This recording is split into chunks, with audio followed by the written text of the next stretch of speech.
News India 27 नव्या पिढीचं नवं माध्यम। पंचवटी पोलीस ठाण्याच्या हद्दीत राजरोसपणे अवैध धंदे सुरू असून येथील पोलीस निरीक्षक व हवालदाराचे अभय अवैध धंदे चालकांना असल्याचा आरोप माजी नगरसेवक मुशीर सय्यद यांनी पोलीस आयुक्त संदीप कर्णिक यांना दिलेल्या निवेदनात केला।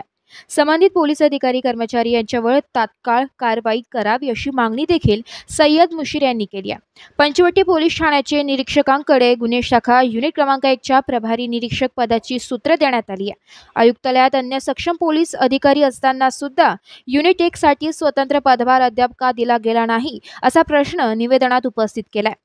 पंचवटी पोलीस ठाण्यात अवैध धंद्याचा वाढता उपद्रव असून या पोलीस ठाण्याची सूत्र संबंधित पोलीस निरीक्षकांकडे सोपवण्यात आली आहे। अद्याप या भागातील अवैध धंदे नियंत्रणात का आले नाही, हफ्तेखोरी करणारे अधिकारी व कर्मचारी यांच्यावर कारवाईची मागणी मुशीर सय्यद यांनी निवेदनाद्वारे केली आहे। सध्या लोकसभेच्या निवडणुका झाल्या आणि या लोकसभेच्या निवडणुका चांगल्या पद्धतीने पार पाडण्यामध्ये नाशिकचे पोलीस आयुक्त यांचा कर्णिक साहेबांचा चांगला रोल राहिलेला आहे।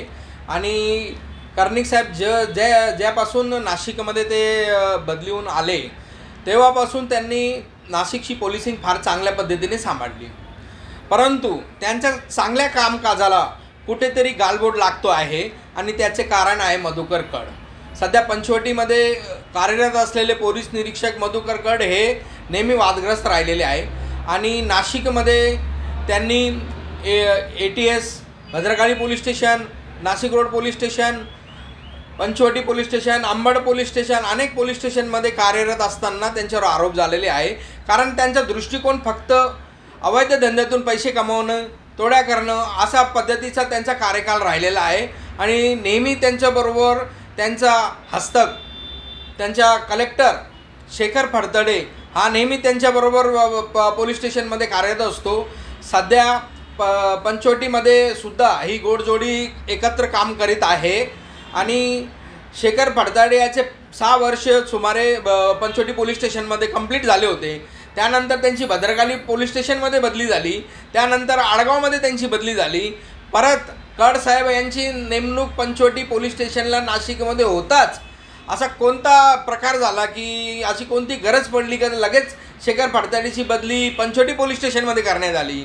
हा फार चुकीचा मेसेज नाशिक शहरामध्ये जातो आहे आणि कुठेतरी पोलीस आयुक्त आणि त्यांच्या चांगल्या कार्यपद्धतीला कुठेतरी गालबोट लागत आहे आणि चुकीच्या कारभाराला आणि चुकीच्या कामकाजाला कुठेतरी वाचा फोडण्यासाठी मी निवेदन दिलं आहे पोलीस आयुक्तांना की भद्रकाली पंचवटी पोलीस स्टेशनमध्ये आणि इतर नाशिक शहराच्या सगळ्याच पोलीस स्टेशनमध्ये ज्या पद्धतीने अवैध धंदे चालू आहेत ते त्वरित बंद करण्यात यावे, अन्यथा आम्ही मोठं आंदोलन या सगळे आचारसंहितेचा कार्यकाळ संपल्यानंतर मोठं आंदोलन मी करणार आहे कायमस्वरूपी अवैध धंदे बंद करण्यासाठी।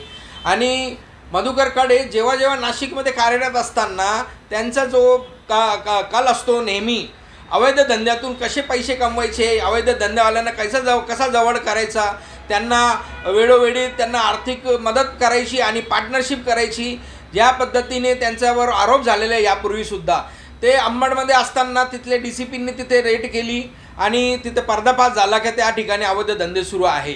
भद्रकालीमध्ये गांजाचा धंदा असो, देहविक्रीचा व्यवसाय असो, अंबिका मॅडम जे होते उपायुक्त त्यांनी त्या ठिकाणी सगळे धंद्यावर रेड केली होती आणि त्या निष्कर्ष असं निघाला की कड साहेब हे प्रत्येक महिन्याला घोषणापत्र देतात की आयुक्तांना, पोलीस आयुक्तांना की माझ्या हद्दीमध्ये कोणताही अवैध धंदा सुरू नाही आहे, परंतु वरिष्ठ अधिकाऱ्यांमार्फत त्या कार्यरत असताना त्या ठिकाणी धाडी होतात आणि त्या धाडीमध्ये निष्कर्ष निघतो की त्या ठिकाणी अवैध धंदे सुरू असतात। म्हणजेच त्यांनी शासनाची फसवणूक केलेली आहे। ते चुकीचा आणि खोटा प्रमाणपत्र देऊन पोलीस खात्याचा ते अपमान करतात आणि चुकीचे सगळे त्यांचं कामकाज असल्यामुळे मी पोलीस आयुक्तांना त्यांच्याबद्दल तक्रार अर्ज दिलेला आहे आणि त्याच्यावर सुद्धा ते नाशिक शहरामध्ये पोलीस आयुक्तालय हद्दीत चांगले पोलीस अधिकारी असताना कड साहेबांना युनिट 1 क्राईम ब्रांचचा सुद्धा त्यांनी चार्ज दिलेला आहे। माझा असा आरोप आहे आणि सगळ्या जनतेमध्ये चर्चा आहे की सध्या त्यांनी क्राईम ब्रांचचे युनिट 1चे जे चांगले कर्मचारी आहे आणि तिथले कर्मचाऱ्यांना त्यांनी जास्तीत जास्त कलेक्शन शहरामध्ये करून आणि त्यांना ते रक्कम पोचवावी असा सगळा गोंधळ त्यांनी सुरू केलेला असल्याचं शहरामध्ये चर्चा आहे. म्हणून माझी अशी मागणी या निवेदनाद्वारे मी केलेली आहे की युनिट 1चे जे चांगले काम करणारे कर्मचारी आहेत त्यांचे जबाब नोंदवण्यात यावे. त्यांच्यावर कसला दबाव आणि कोणत्या पद्धतीचा दबाव सुरू झालेला आहे.